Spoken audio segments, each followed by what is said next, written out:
You have seen the ads that promise a 7-night cruise from $599 per person. But families booking these vacations in 2026 can face a final bill of $9,000 or more because of buried fees, daily charges, and surprise extras that barely show up until checkout. Why is the true price so hidden?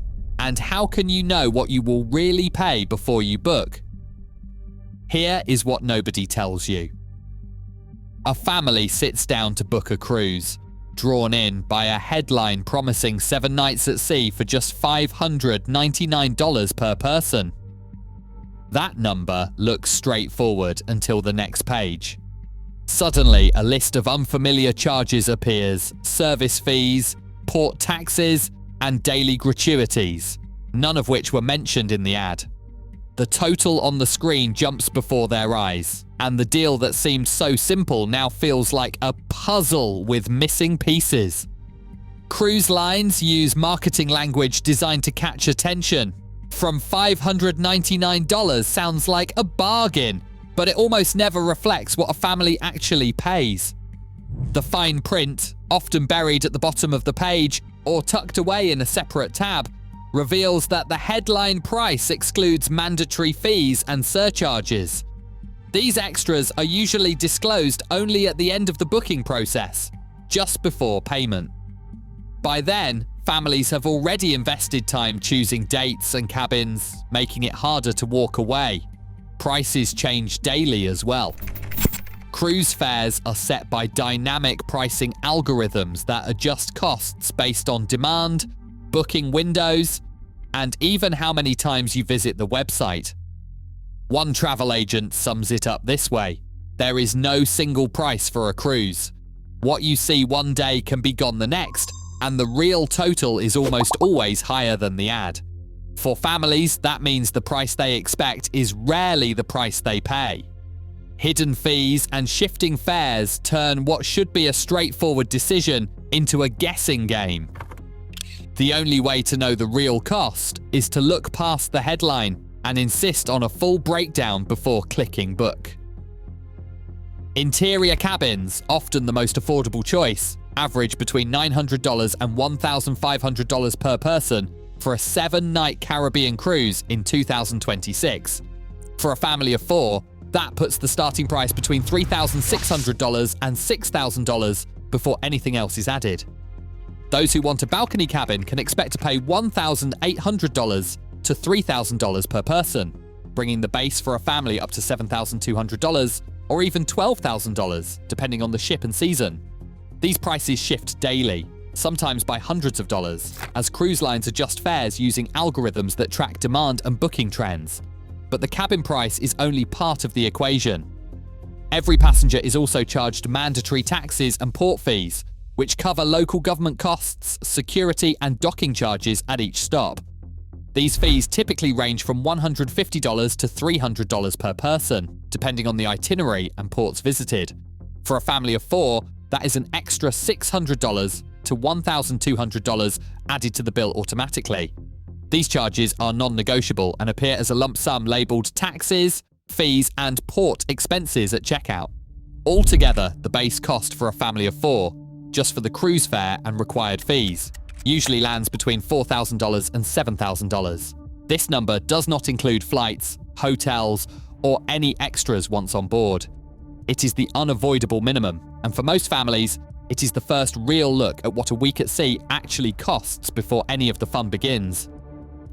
Flights are often the first surprise in the cruise budget. For a family of 4, round-trip airfare to a major port like Miami or Fort Lauderdale can range from $800 to $2,000, depending on where you live and how early you book. Even families who live within driving distance face extra costs. Parking at the cruise terminal typically runs $15 to $30 per day, adding up to over $100 for a week-long trip. Many families choose to arrive a day early to avoid missing the ship, especially during winter months or busy travel seasons. That means booking a hotel near the port, which usually costs $150 to $300 for a single night. Travel insurance, often overlooked, adds another $100 to $250 to protect against delays or cancellations. These pre-cruise expenses can easily add $1,000 to $2,500 before anyone even steps on board. For most families, getting to the ship is a significant part of the total cost, not just an afterthought. Once the ship leaves port, the spending does not stop. Every passenger is automatically charged daily gratuities, usually between $16 and $20 per person per day. For a family of 4, that adds up from $448 to $560 over the week, regardless of how much you use the ship's services. These tips are pooled and distributed among the crew, and most families leave them untouched since they are billed directly to the onboard account. Staying connected comes at a premium. Wi-Fi packages on major cruise lines run $20 to $30 per device per day. If both parents want to check email or kids want to stream videos, the cost for a week can easily top $500 with just 2 devices. Some families opt for basic messaging plans to save money, but even the cheapest options rarely cover everyone's needs. Dining beyond the main buffet also adds up. Specialty restaurants charge $30 to $60 per person for a single meal, and families often splurge at least once during the trip. Arcade games, souvenir photos, and spa treatments tempt kids and parents alike. Altogether, it is common for families to spend from $800 to $1,500 on extras before the week is over, even without buying unlimited drink packages or booking every upcharge. The total can be surprising, especially when each swipe of the room card feels small in the moment. Stepping off the ship in a new port, families face a choice: join an organized cruise line excursion or explore on their own. Guided tours promise convenience, but they come at a steep price. Most guided tours start at $50 to $150 per person for popular activities like snorkeling, ziplining, or beach club access. For a family of 4, just one day's excursion can run $200 to $600, and visiting 4 ports adds up quickly, often reaching $600 to $1,200 for the week. These tours usually cover transportation and entry fees, but meals and souvenirs are typically extra. Some families look for savings by arranging their own adventures. Hiring a local taxi to the beach or to historic sites can cost $20 to $50 per person, and grabbing lunch from a local cafe might add another $10 to $20 each. Do-it-yourself days can cut excursion costs in half, but they require more planning and come with less support if something goes wrong. Planning is key when you go this route. Whether booking through the cruise line or venturing out independently, off-ship activities make up a significant part of the cruise budget, and they are often the highlight of the trip for both kids and parents. A parent scans the final bill, eyes widening at the total. Nearly $10,000 for 1 week at sea. The numbers break down to about $1,400 a day for a family of 4, or $350 per person per day. That figure includes the cruise fare, flights, hotel, onboard extras, and excursions. Everything from gratuities to Wi-Fi and shore adventures. Side by side, the cost of other family vacations comes into focus. An all-inclusive Caribbean resort averages between $5,000 and $8,000 for the same week, with a daily cost as low as $180 per person.